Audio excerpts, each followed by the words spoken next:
Se Deus permitir, em março nós teremos um missionário aqui da junta, né? A gente estava até conversando, porque a junta, em fevereiro, ela tem dificuldade de trazer os missionários, até porque há um custo, né? E o mês efetivo aí, mais intenso da campanha é março. Mas nós realizamos as campanhas sempre 2 meses, para que você tenha tempo de fazer a sua oferta. Se Deus quiser, no nosso culto, um dos nossos cultos de março, nós teremos a presença aí de um missionário da Junta de Missões Mundiais que vão compartilhar conosco. Amém, querido? Eu confesso a você que é desafiador, né?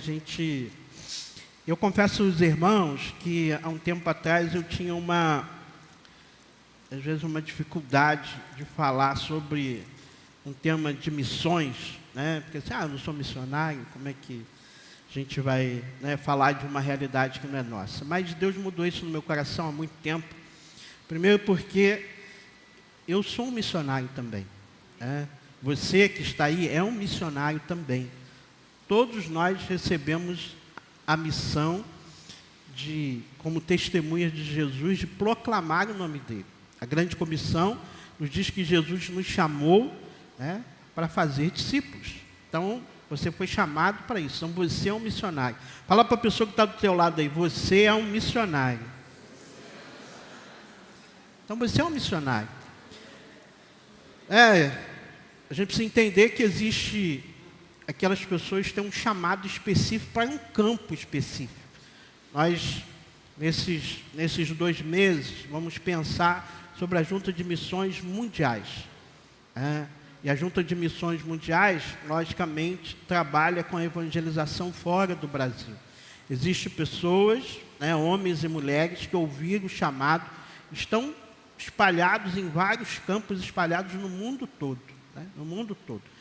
E nós sabemos os desafios. Que pregar o Evangelho no Brasil já é um grande desafio. Pregar o Evangelho no mundo, em certos lugares, também é um grande desafio. Né? E às vezes nós achamos que o desafio de pregar o Evangelho difícil é, né, na Ásia.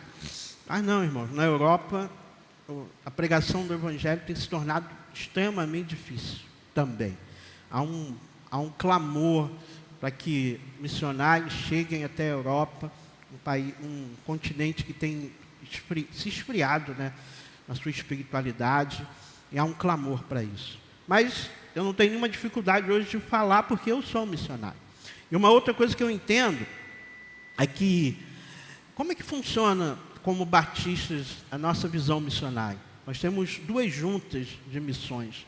Uma junta nacional, que é responsável na pregação do Evangelho no Brasil, e outra mundial. E as juntas, elas trabalham na evangelização. E as igrejas batistas, elas se unem, né? Elas vão, na unidade delas, no princípio da cooperação, elas oram, elas enviam os missionários, né? Elas enviam a sua oferta para que o trabalho aconteça. Até porque, se nós aqui tivéssemos um trabalho independente, nós íamos fazer muito pouco, né? A gente não conseguia nem mandar ninguém para fora do Brasil e sustentar uma pessoa lá. A gente podia até mandar, mas tu vai e se vira lá sozinho, né? Mas as estruturas das nossas juntas, não. Elas mantêm o obreiro, não só no salário, mas de toda a necessidade que o obreiro precisa, que o missionário precisa, acontece pelas juntas. Então, as juntas, elas só existem, o trabalho só se mantém porque existe a igreja. Então, a igreja, ela é parte desse trabalho.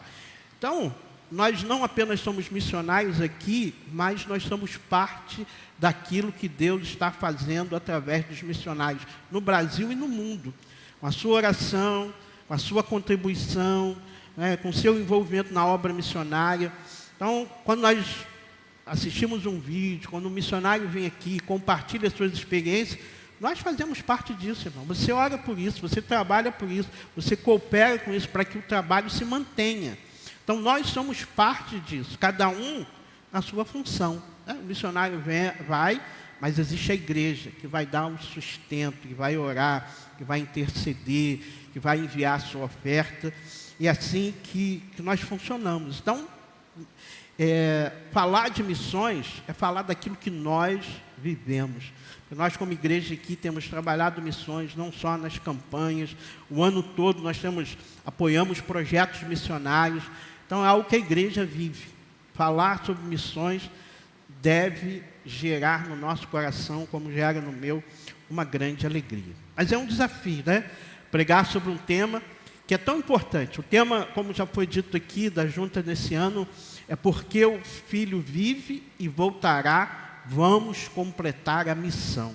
E eu quero pensar exatamente em cima desse tema aí e usar o versículo, né, que está sendo proposto, Apocalipse capítulo 22, verso número 20, que diz: aquele que dá testemunho dessas coisas diz sim. Obrigado. Só não me avisou a hora de mudar. Aquele que dá testemunho dessas coisas diz sim, venho em breve, amém, vem Senhor Jesus. Como Gustavo disse, esse precisa ser o clamor do nosso coração, para que Jesus volte. Ele está voltando, irmão. O caminho está perto, não está longe do seu retorno, não. E eu quero pensar aqui sobre isso. Então, mas eu quero que você pense comigo aqui. Eu sei que está em casa, eu sei que está aqui. Eu quero começar, porque quando eu olhei para esse texto, uma coisa que eu observei nesse texto, que há uma presença, uma questão de tempo aí. Não só no texto, mas no tema que é proposto. Nós vamos ver aqui tanto o passado, o futuro e o presente. Né? Porque quando você fala de Jesus, você fala algo que, né, ele nasceu e morreu, mas ele foi proclamado a sua vinda muito tempo antes do seu nascimento. Mas isso se consumou. A gente fala do futuro, porque ele vai voltar. E de fato Jesus vai voltar para buscar a sua igreja. Mas ele fala do presente. Vamos completar a missão. E completar a missão não foi aquilo que eu fiz. Completar a missão não é aquilo que vai acontecer. Completar a missão é aquilo que nós estamos fazendo hoje. E eu fiquei pensando sobre o tema, sobre o tempo, e eu dei uma aprofundada nisso. E eu fiquei pensando naquilo que a Bíblia propõe quando ela fala de tempo. E eu encontrei três coisas aqui, três ideias de tempo que a Bíblia nos apresenta: Cronos, Kairos e eterno. Podemos dizer que são três dimensões do tempo, né, que nós encontramos na Bíblia. Eu vou explicar para você cada um deles. Então, dependendo de cada situação, que tradução da Bíblia vai ser utilizado o Cronos, o Kairos ou o eterno. Eu vou dar uma explicada nisso. O que é o Cronos? O Cronos é o tempo humano. É o tempo de hoje, né? É o relógio. É o tempo que corre, que é contado, em que vivemos diariamente. Esse é o Cronos, né? O cronômetro. Nós vivemos nesse tempo. Lá em Eclesiastes capítulo 3, verso 1, diz assim: tudo tem o seu tempo determinado. E o tempo ali é o Cronos. E nele nós nascemos, esperamos, sofremos, aprendemos e morremos. Então, o Cronos é esse tempo em que nós vivemos, 24 horas. Você não pode, né, botar o tempo para frente nem puxar o tempo para trás. Você precisa viver o tempo. Às vezes, se você fica olhando para o céu, o tempo passa, né, e você não pode voltar a esse tempo. Então, esse é o Cronos. O segundo é o Kairos. O Kairos é o tempo da ação de Deus no Cronos. Preste atenção sobre isso. Existe uma diferença entre Kairos e eterno. O Kairos é o tempo da ação de Deus no Cronos, né? Kairos acontece dentro do Cronos, mas não é controlado por ele, ou seja, pelo Cronos. O Kairos é a ação de Deus, né? No momento certo, a intervenção divina, o cumprimento de uma promessa. Por exemplo, Gálatas capítulo 4, verso 4, há uma expressão que Jesus veio na plenitude dos tempos. O tempo aqui não é no Cronos. O tempo aqui é no tempo de Deus, é no Kairos. Então, isso é muito interessante porque o Kairos é quando Deus entra no tempo para cumprir o seu propósito. Então, Deus vai entrar no Cronos, né, para agir. E toda vez que Deus entra no tempo que nós estamos vivendo para agir, se chama o tempo de Deus, o Kairos. Mas existe também o eterno. O que é o eterno? O eterno é uma esfera de Deus. Na eternidade ou no tempo eterno não existe relógio, não existe sucessão, não existe espera. O Salmo de número 90, verso 2, uma expressão diz assim: de eternidade a eternidade, tu és Deus.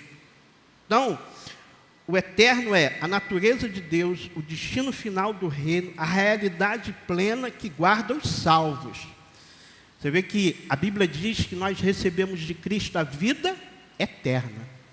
E essa vida eterna ela só vai se cumprir na nossa vida depois que a gente morre. Depois que a gente sai do Cronos, do Kairos, que vai se consumar no eterno, na eternidade, quando estaremos com Ele. Amém, irmão? Presta atenção aqui, para você, às vezes, vou te dar uma ideia aqui. O eterno governa o Cronos. O Kairos irrompe no Cronos. E o Cronos caminha para o eterno. Olha aqui, vou dar um exemplo aqui de Jesus. Na eternidade, o verbo estava com Deus, é Jesus. Olha o eterno aí. No Cronos, ele nasceu em Belém. No Kairos, ele morreu e ressuscitou no tempo determinado por Deus. Cristo, ele conecta eternidade, tempo e redenção. Vivemos no Cronos, devemos discernir o Kairos, o agir de Deus, mas caminhamos rumo ao eterno. Ao eterno, é o que nos espera. Cronos é o tempo que passa. Kairos é o tempo que Deus usa e que Ele age. E o eterno é o tempo em que Deus habita. Eterno é o tempo que Deus habita. Então, quando eu olhei aqui para esse texto, eu vi essas três coisas. E é interessante que, por mais que talvez você não tenha ouvido falar nisso, você nunca pensou dessa forma, nós estamos inseridos exatamente nesses três tempos aqui. Porque nós vivemos o Cronos, mas nós experimentamos o agir de Deus, que é o Kairos, e nós estamos caminhando para o eterno, para a eternidade. Por isso que nós temos que ter no nosso coração esse sentimento, né, da volta de Jesus, que Ele volte já, para que eu possa viver o quê? O eterno. Para que eu possa estar com Ele para sempre. Então, à luz de Apocalipse capítulo 22, verso número 20, nós ouvimos a promessa de Cristo: certamente venho sem demora. Aí, diante dessa certeza, surge uma pergunta inevitável: o que devemos fazer enquanto Ele não volta? Ou seja, enquanto aquilo que Deus tem como promessa, né, para nós na eternidade, enquanto nós estamos aqui no Cronos, experimentando o agir de Deus, o que nós vamos fazer? O que nós precisamos fazer?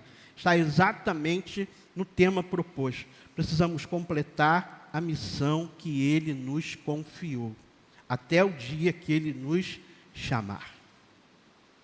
Então, em primeiro lugar, nós vamos observar o Cronos, o agir de Deus, o Kairos, o eterno agindo na história, para o cumprimento do seu propósito de salvar o homem. Tudo começa na criação, queda e plano da redenção. Aí eu separei essa mensagem em algumas partes aqui. E nós vamos falar sobre Gênesis aos profetas. Pode deixar que eu vou ser breve, né? De Gênesis aos profetas. Eu quero compartilhar aqui sobre a vinda do Messias, sobre a expectativa do futuro e sobre o chamado presente. Pensando exatamente nesses três tempos que eu compartilhei aqui com você. Mas nós não podemos começar a falar, né, da intervenção de Deus na história se a gente não começa a falar na criação. Eu sei que você sabe disso, mas Deus, foi Ele que criou todas as coisas. Gênesis capítulo 1, verso 1, diz que no princípio Deus criou os céus e a terra. E Deus criou todas as coisas em 6 dias, né? No 6º dia Ele formou o homem e a mulher e colocou eles ali, né, no jardim, deu a eles uma responsabilidade de administrar aquilo que Ele tinha feito. E o homem tinha tudo aquilo ali para ele viver para sempre em paz. Mas Deus estabeleceu algo que ia revelar se o homem estava disposto a obedecê-lo e amá-lo por obediência. E disse, vocês podem comer de qualquer fruto do jardim, mas essa árvore aqui, que fica no meio do jardim, que é a árvore do conhecimento do bem e do mal, que estava do lado da árvore da vida, desse fruto vocês não podem comer. Nós conhecemos a história, a serpente, né, induziu Eva também Adão escolheu comer do fruto, e aquilo que Deus havia dito que aconteceria se eles comessem, aconteceu. Porque Deus disse, se vocês comerem, certamente vocês vão morrer. Eles não experimentaram exatamente naquela hora uma morte física, mas a morte física passou a compor a história do homem, porque o homem foi criado imortal, ele não passaria pela morte. A morte veio como uma consequência do pecado. Então, do pó tu veio, ao pó tu vai retornar, o que Deus disse. Uma das maldições, né? Mas, a partir dali, nós vamos ver a intervenção. Aí, nós vamos ver no Cronos,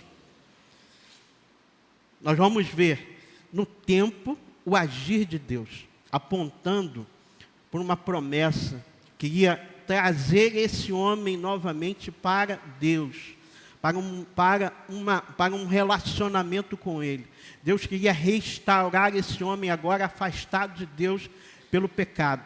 Aí nós vamos começar vendo isso no início, né? Lá em Gênesis capítulo 3,15, não precisa colocar não.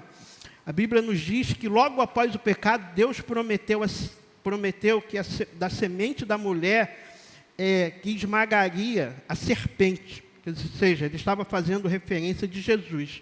Jesus é a resposta de Deus ao pecado do homem. A história se segue, nós vamos ver, por exemplo, Noé. O povo estava completamente distante de Deus e Deus quer trazer juízo sobre o povo. E ele diz, vou destruir tudo. Mas ele olha para Noé, encontra graça em Noé, chama Noé e manda Noé construir uma arca. Mas a arca simbolizava quem? Jesus.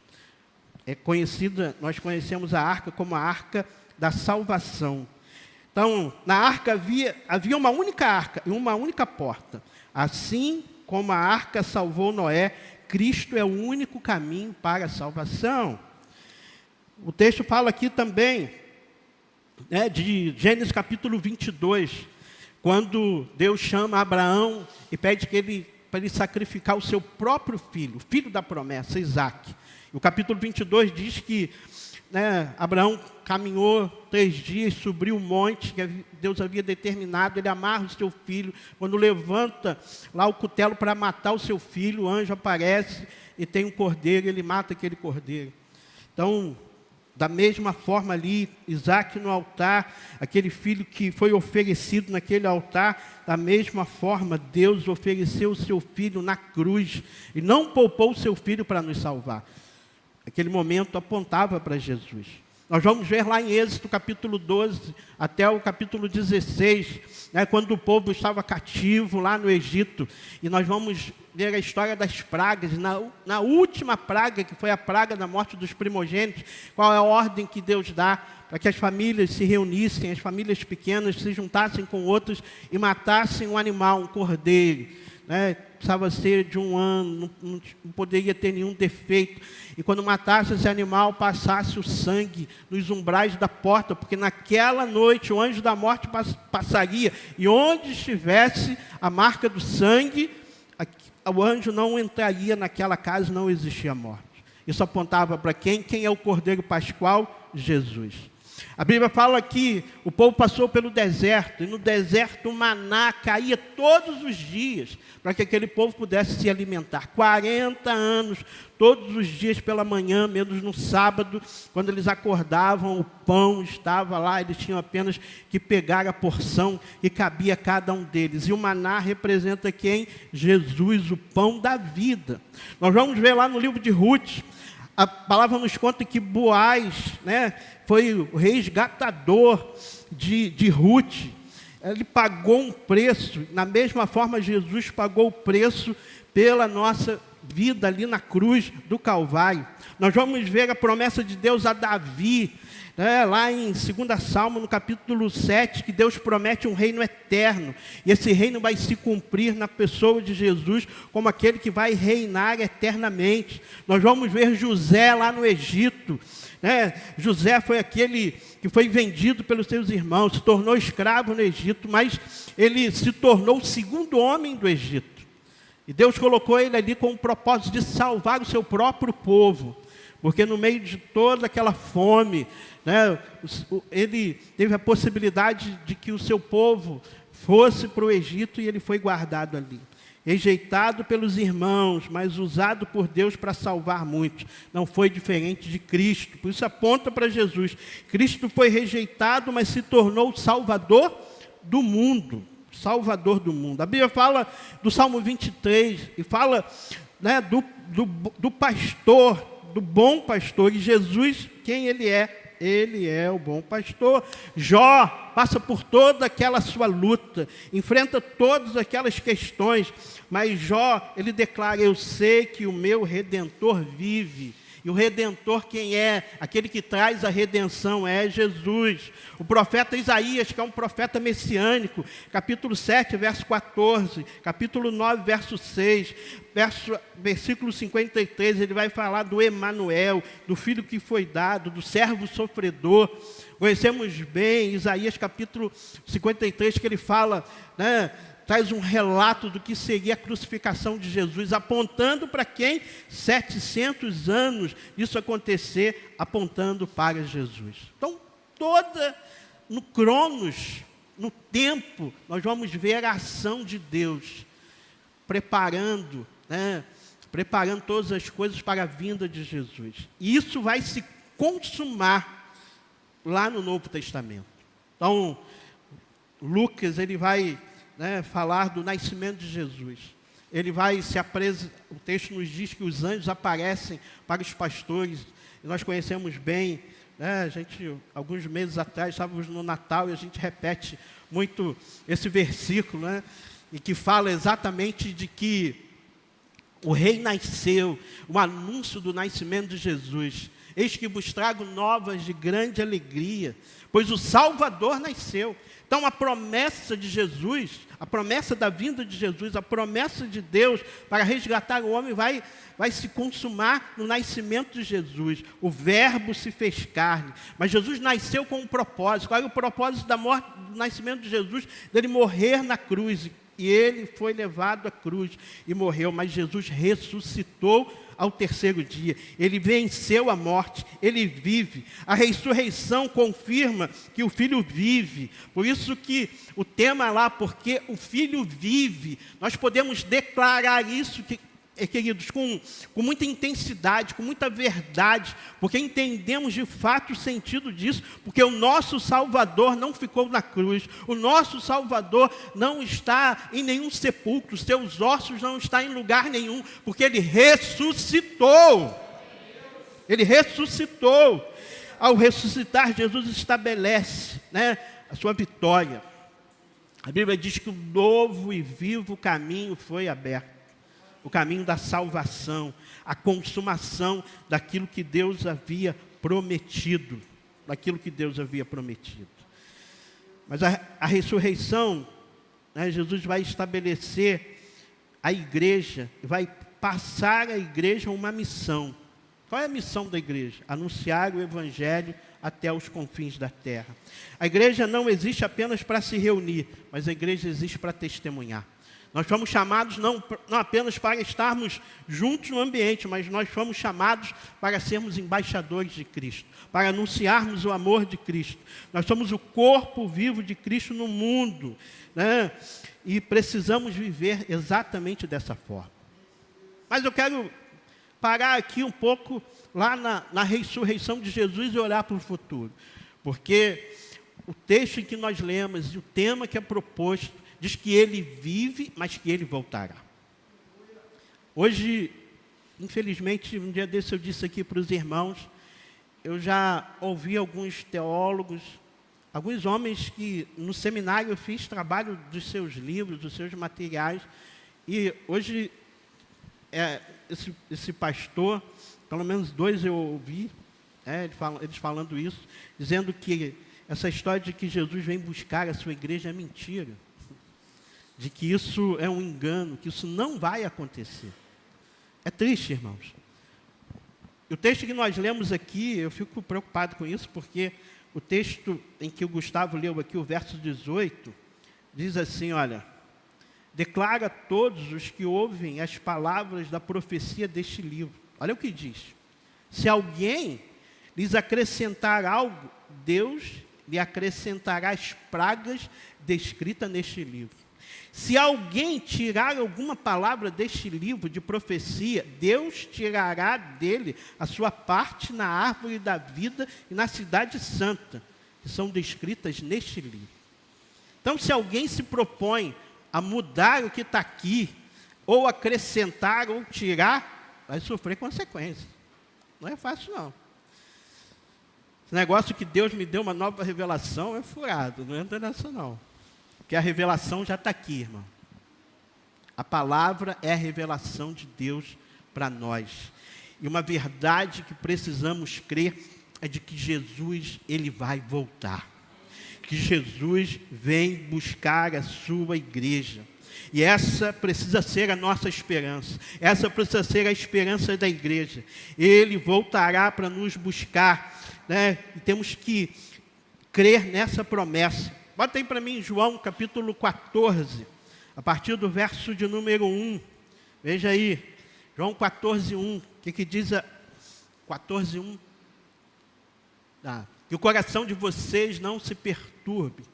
Creiam em Deus e creiam também em mim. Na casa do meu pai há muitos aposentos. Se não fosse assim, eu teria dito que vou preparar lugar para vocês. Pode passar. Quando eu for e preparar lugar, voltarei e os levarei comigo para que vocês estejam onde eu estiver. Então, essa é uma palavra de Jesus.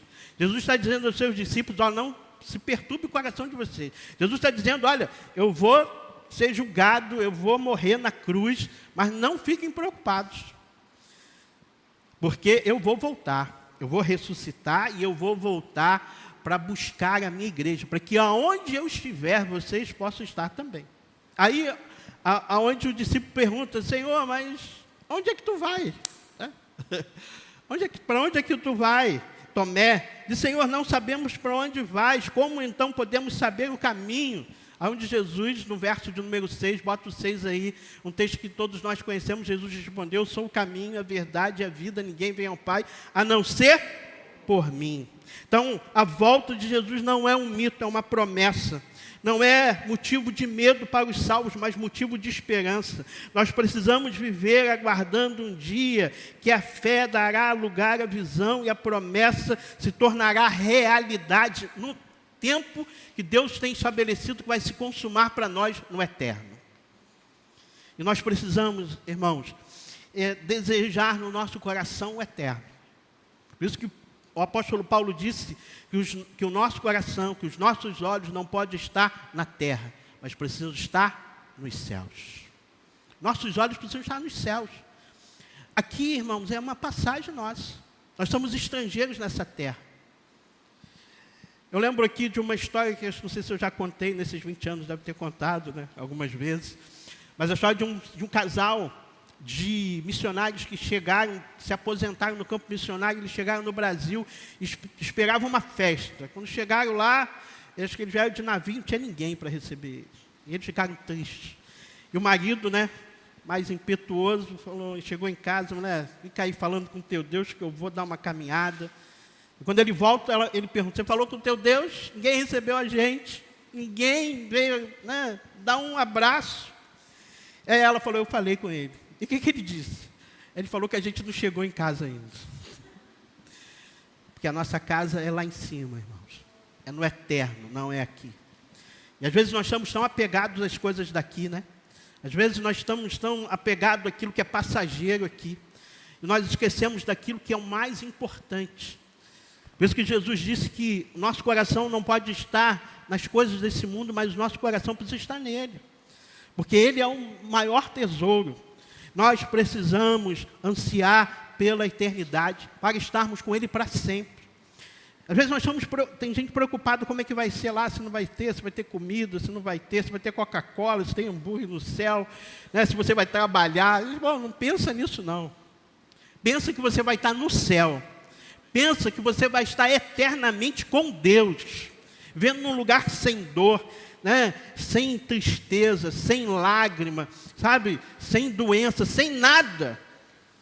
Mas nós vamos estar diante da glória de Deus. Mas às vezes nós nos esquecemos disso. Às vezes somos mais agarrados às questões desse mundo. Nos esquecemos daquilo que Deus tem reservado para nós. E Ele vai voltar. A volta de Jesus não é um juízo para a igreja, mas é uma vitória. E às vezes há medo, né? Tem gente que tem medo. Mas a volta de Jesus não é juízo. Para nós é vitória. É consumação daquilo que Ele tem como promessa para cada um de nós. Para a sua igreja. E Ele vem buscar a sua igreja, queridos.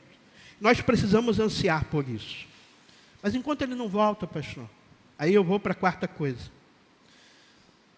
Aí porque nós vivemos o Cronos, a gente fica na expectativa do eterno. Mas Deus quer agir no Cronos. Deus quer intervir na nossa vida. Né? O Kairos de Deus quer agir na nossa vida. Para que enquanto Ele não volte, nós possamos ser instrumento nas mãos dEle. Para proclamar o nome dEle. E às vezes, irmãos, a gente se preocupa com tantas coisas. E a gente vai se desligando da nossa principal missão, que é proclamar o reino de Deus, que é falar do amor de Deus, que é falar com aqueles que não conhecem a Jesus, aquilo que Jesus fez por mim, fez por você, porque Ele nos resgatou, Ele nos tirou das trevas, nos colocou na sua maravilhosa luz, Ele transformou a nossa vida, Ele nos deu paz, Ele nos inundou com o seu amor, né? Não quer dizer que eu não tenho problema, que nós não temos lutas, temos, mas nós temos o Pai Celestial que está conosco. E nós precisamos anunciar isso, enquanto Ele não volta, há uma tarefa urgente, e vemos dias que os sinais anunciam, né, de fato, evidenciam acerca da volta de Jesus. Eu coloquei alguns sinais hoje que são claros. O esfriamento do amor. Nós não vivemos um tempo onde isso tem sido tão real. O amor das pessoas tem se esfriado. A gente passa, né? As pessoas passam por alguém morto como se não fosse nada. Nós passamos pelas pessoas em condição de rua como se fosse um animal que está ali. O aumento da iniquidade. Mas nós vivemos um tempo de maldade, irmãos. Às vezes tem coisas que a gente fica pensando que nunca vai acontecer, né? Mas se você lê um jornal, se você vê um telejornal, você fica impactado. Coisas assim que são absurdas. Às vezes um adulto que espanca uma criança, diz aí, ela espancou uma criança de 6 meses de idade, como é que pode isso? Como é que um homem bate numa criança de 6 meses até a morte? Isso é iniquidade. Essa semana o cara matou, né, a ex-mulher na rua com um tiro na cabeça. Que ela não queria voltar a um relacionamento. Isso tem crescido. Quantas mulheres estão sofrendo, quantas mulheres estão morrendo, quantas mulheres estão sendo espancadas, uma realidade na nossa sociedade. O que explica isso, irmãos? Para mim, é o aumento da iniquidade, e é um sinal da volta de Jesus. Guerras, fomes, pestes. Nós vivemos um tempo onde nunca se teve tanto dinheiro, tanta renda, mas a renda está acumulada com poucas pessoas, mas pessoas ainda morrem de fome. Pessoas vivem em estado de miséria. Miséria. E às vezes, irmãos, quero dizer para você, nós reclamamos de barriga cheia. Você reclama, né, do seu trabalho, do lugar que você mora, você reclama lá da comida que você come, mas agradeça a Deus. Porque tem gente que não tem lugar onde morar, não tem o que vestir, né, não tem uma renda sequer, nada. Vive num estado de miséria. E o percentual de pessoas que vivem num estado de miséria, estou falando de Brasil, é muito maior do que você possa imaginar. Por isso nós precisamos agradecer. Vivemos isso. Mas nesse cenário, sabe, Deus nos chamou para anunciar com amor o Evangelho. E com amor, não com ódio, não com arrogância, mas com verdade e paixão. Completar a missão é amar as pessoas, é proclamar a Cristo, é viver o Evangelho com consciência, é anunciar a esperança mesmo no meio do caos. E o tempo é agora, a missão é hoje, irmãos. A igreja foi chamada para isso. Eu tenho dito aqui que nós precisamos entender que como igreja nós fomos chamados para fora. Para fora. Às vezes alguém me falou, pastor, eu sinto isso, já aconteceu uns anos, não foi agora não. Falta a igreja precisa passear. Não, a igreja precisa passear, a igreja precisa evangelizar. A igreja precisa fazer o amor, pregar a evangelização. Estou dizendo que a igreja não possa passear, mas a ênfase não é essa. A ênfase é a pregação. Isso precisa arder no nosso coração. Isso precisa começar de nós, irmãos. E às vezes assim, a gente se pergunta, mas qual é a estratégia? Deus já deu a estratégia. Eu não preciso de uma nova estratégia. Sabe qual é a estratégia de Deus? Você está aqui. A igreja está aqui nesse mundo. Porque enquanto nós estamos aqui, amanhã, a semana começa agora, mas amanhã, nível de trabalho, uma nova semana. Né? Cada um aqui vai estar num lugar diferente. Vai encontrar pessoas diferentes, vai falar com pessoas diferentes, vai se relacionar com pessoas diferentes, pessoas que não vêm aqui, talvez elas nunca vão entrar numa igreja, mas a igreja ou a mensagem do Evangelho pode chegar até elas através da sua vida, através do seu testemunho, através da sua palavra, através da sua vida. Essa é a estratégia que Deus estabeleceu. Ele diz que nós seríamos revestidos do poder do Espírito Santo. Mas eu não sei. Irmão, você não tem o Espírito Santo? Então você sabe. Amém? Eu sou tímido, mas o Espírito Santo vai usar você, mesmo na sua timidez. Se você tiver que abrir a sua boca, você vai abrir e você vai falar de Jesus. Porque o Espírito Santo habita em você. De manhã eu li aqui um texto, nós somos do templo do Espírito Santo. Se você não tem o Espírito Santo, você não é crente. Você não é cristão. Só é de Deus quem tem o Espírito Santo. Se você tem, eu sei que você tem, que você entregou a sua vida, você é capaz. Nós fomos chamados exatamente para isso, irmãos. Essa é a hora. O Filho, ele já veio. A promessa de Deus se consumou no nascimento, na morte, na ressurreição de Jesus. E Ele voltará. Enquanto Ele não volta, nós temos uma missão, completar ela, completar a missão. Alguém já disse que nós estamos escrevendo o capítulo 29 de Atos, né? Porque Atos vai até 28, e Atos conta a história da igreja. A história da igreja não terminou, ela só termina o dia que a trombeta tocar e a igreja subir. Aí a história acaba. Mas enquanto a trombeta não toca, você está escrevendo essa história. Eu estou escrevendo essa história. A missão da igreja precisa continuar. Pastor, mas eu não consigo, né, pregar em outro país. Mas Deus quer usar a sua vida aqui, irmão. Deus quer usar a oferta que você pode dar. Deus quer usar né, a sua intercessão, seu joelho dobrado, orando pelos missionários que estão no campo missionário. E quando a igreja, sabe, se nós temos uma igreja forte, se nós temos uma igreja, sabe, que está envolvida, se nós temos uma igreja que ama missões, ela vai ser um instrumento para sustentar o campo missionário. Porque quem sustenta o campo missionário é Deus, mas através das igrejas. Somos nós. Pensando aqui na denominação batista, somos nós, os batistas, que trabalhamos para que a Junta de Missões Mundiais envie os seus missionários. Não é fácil, não. Eu vi na convenção lá, né, na Bahia, eu vi pela transmissão, o presidente anterior, pastor Pascoal, ele falou sobre a oferta de missões nacionais. Ele disse que, não sei se foi 65 ou 67 milhões que foi arrecadado na campanha de missões nacionais. Sim, uma oferta significativa no Brasil. 65 milhões é muito dinheiro. E graças a Deus por isso, vai ser aplicado. Nós vemos o empenho das igrejas. E quando nós pensamos em missões mundiais, é muito mais difícil. Sabe por quê? Porque esse dinheiro vai se transformar em euro, vai se transformar em dólar. Então você vai, né, diminuir, pelo menos dividir em 5. É um valor muito menor. Mas o evangelho precisa chegar a esses lugares. E Deus, Ele quer usar a sua vida. Deus quer usar a minha vida. Porque o Filho vive e voltará. Você e eu somos chamados para essa missão.